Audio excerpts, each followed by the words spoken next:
Ukraine faces a daunting battle, not just against Russian forces, but against corruption within. As the frontline soldiers struggle with dwindling ammunition, Ukrainian authorities uncovered a dark undercurrent. Weapons meant for the battlefield are now being sold illegally, draining critical resources in the fight for survival. What if I told you that billions of dollars are vanishing into thin air?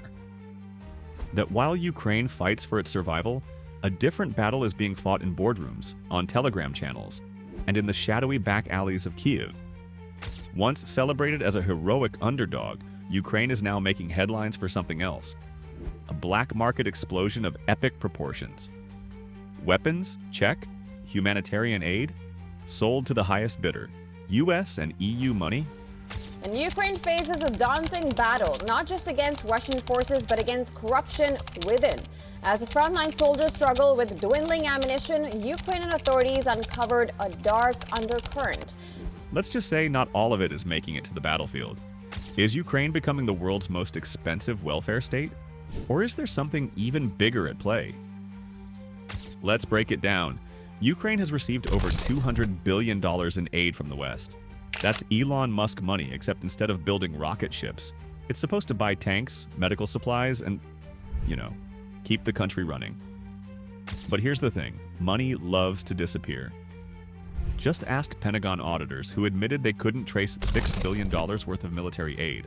I'm also pleased to announce today an additional commitment of $6 billion through our Ukraine Security Assistance Initiative. That will allow us to procure new capabilities for Ukraine from U.S. industry. Or the Ukrainian soldiers on the front lines, who claim they still don't have basic gear while certain officials are suddenly driving brand new Mercedes G-Wagons. So, where's the money actually going? War zones and black markets go together like peanut butter and jelly. But Ukraine? Ukraine has taken it to another level. There are reports, credible ones, that NATO-supplied Javelin missiles have been listed for sale on the dark web. Humanitarian aid, donated by international charities, has magically appeared in private supermarkets. Generators bought with taxpayer money have been resold at inflated prices. And who's buying? Well, let's just say that not all of Ukraine's enemies are being turned away at the door. Some of these weapons have allegedly ended up in the hands of criminals, mercenaries, and worst-case scenario Russian operatives. President Volodymyr Zelensky, or whoever will take charge of Ukraine after the war, will maneuver through corruption scandals or graft in their government. The same Western aid meant to protect Ukraine may have, in some cases, been flipped for profit and sold right back to the enemy. Of course, not all of this corruption is happening in secret. Some of it is happening in broad daylight, disguised as normal government operations. And that brings us to our next chapter, the people in charge. Ukraine's corruption problem isn't new. Before the war, Transparency International ranked it as one of the most corrupt countries in Europe. In fact, back in 2015, even Joe Biden. Yes, the same Biden now signing billion-dollar aid packages warned that corruption eats Ukraine like a cancer. Tonight, a clear sign from the White House that the war in Ukraine will likely drag on for months or even years. President Biden today asking Congress for an additional $33 billion to support Ukraine's defense against the Russian invasion. And what happens to cancer when you inject $200 billion into it? It spreads. Take, for example, the case of the $10 eggs. Earlier this year, Ukraine's defense ministry was caught red-handed buying eggs for the military at 3 times the market price. Not tanks, not fighter jets eggs. And then there's the official who quietly bought luxury real estate in Spain while his soldiers were rationing bullets. And let's not forget the ghost soldiers troops that exist only on paper so someone can pocket their salaries. These aren't accidents. These are systems. Carefully designed, well-oiled, and extremely profitable. And as long as the West keeps sending money with little oversight, why would they stop? This leaves Washington and Brussels in an awkward position. The US and EU can't afford for Ukraine to lose this war, but at the same time, they also can't afford to keep writing blank checks without accountability. And yet, that's exactly what's happening. Every time corruption is exposed, a few officials are fired, some tough words are spoken, and then business as usual.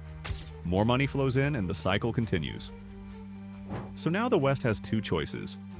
Keep sending money and hope that Ukraine magically reforms itself, or start demanding real oversight, even if that means cutting aid.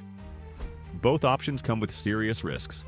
For a new military aid package, which is worth more than $8 billion, but it's still not clear if Mr. Zelensky's trip to the White House will help him to get the green light. Cut off the money too soon, and Ukraine could collapse, handing Russia an easy victory. But keep the funds flowing without restrictions, and the entire operation starts looking less like a noble war effort and more like the world's most expensive Ponzi scheme. Follow the money, and you'll find some interesting things happening in Ukraine. In theory, most of the aid is going toward military needs and keeping Ukraine's economy from collapsing. But a closer look reveals that while weapons and food supplies are being sent in, a suspicious amount of cash is flowing out. Luxury real estate markets in cities like Vienna, Dubai, and London have seen a spike in Ukrainian buyers, many of them government officials or business elites connected to the war effort. Offshore bank accounts in Cyprus and Switzerland are suddenly holding more Ukrainian deposits. And for some reason, a number of Ukraine's wealthiest individuals have relocated to places like Monaco, living in beachfront villas while their country fights for survival. If this sounds familiar, it should, because this is exactly what happened in Afghanistan. This decision about Afghanistan is not just about Afghanistan. It's about ending an era of major military operations to remake other countries. Where U.S. funds meant for nation building ended up in luxury hotels and offshore accounts while the Taliban took over. Western governments are beginning to face pressure from their own citizens. Calls for stricter oversight are growing louder, and some lawmakers are questioning whether Ukraine should receive unconditional financial support.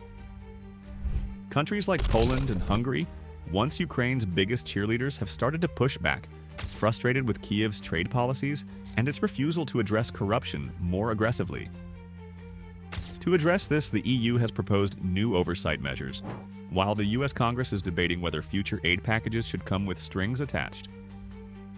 But here's the problem. Attaching conditions to aid might slow down Ukraine's ability to fight.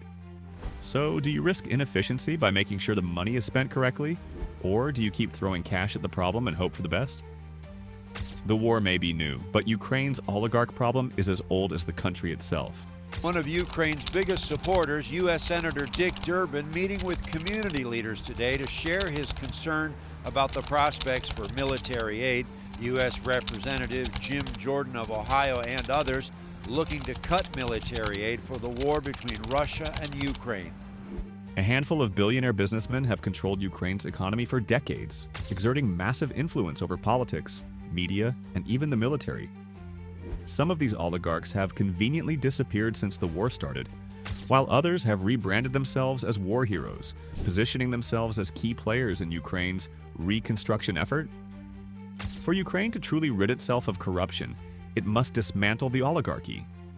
But when these figures control industries crucial to the war effort like energy, defense, and logistics, taking them down is easier said than done. One of the great ironies of this war is that while Ukraine is fighting against Russia's authoritarianism, its own government is starting to resemble the very thing it opposes. Zelensky has banned opposition parties, consolidated media under state control, and pushed through emergency laws that critics say give him unchecked power. Is Ukraine simply doing what it must to survive? Or is the country slowly slipping into the kind of authoritarian rule that the West claims to be fighting against? The longer the war drags on, the more money will be needed. Ukraine is having a problem with money. And additional funding from the U.S. has stalled, which means the war-torn country could run into trouble within months. And as we've seen in past conflicts, war economies don't just end overnight. In places like Iraq and Afghanistan, corruption flourished long after U.S. troops withdrew. Could Ukraine be heading toward a similar fate? If so, how much longer will Western taxpayers tolerate footing the bill for a war that increasingly looks like a forever war? Every war eventually comes to an end, but what happens after the war is often just as important as what happens during it. If Ukraine wins, it will need a massive reconstruction effort, think Marshall Plan 2.0.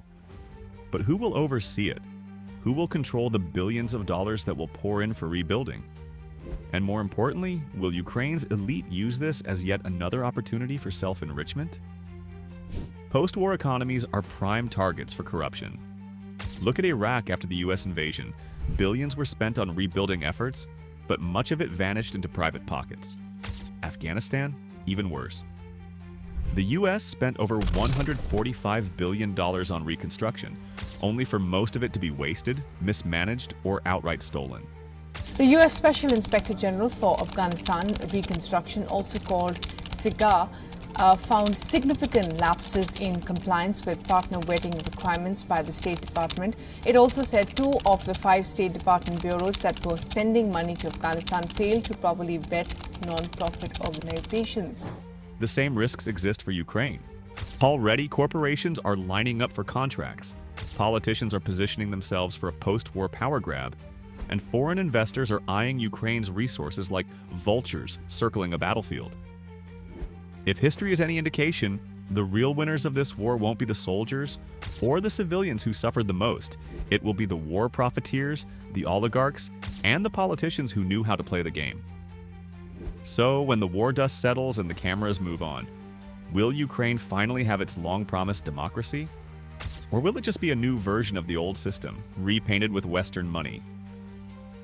At the end of the day, Ukraine is fighting 2 wars, one against Russia and one against its own past. The West must decide if it's funding democracy or bankrolling an oligarchic casino. If Ukraine truly wants to align with Europe, it must clean up its act. Otherwise, the billions will keep disappearing, the black market will keep growing, and the war might just become a never-ending money pit. What do you think? Should the West continue funding Ukraine without restrictions, or is it time to demand real accountability? Let's talk in the comments. And if you found this video eye-opening, don't forget to like, subscribe, and hit that notification bell. Because this story, it's far from over.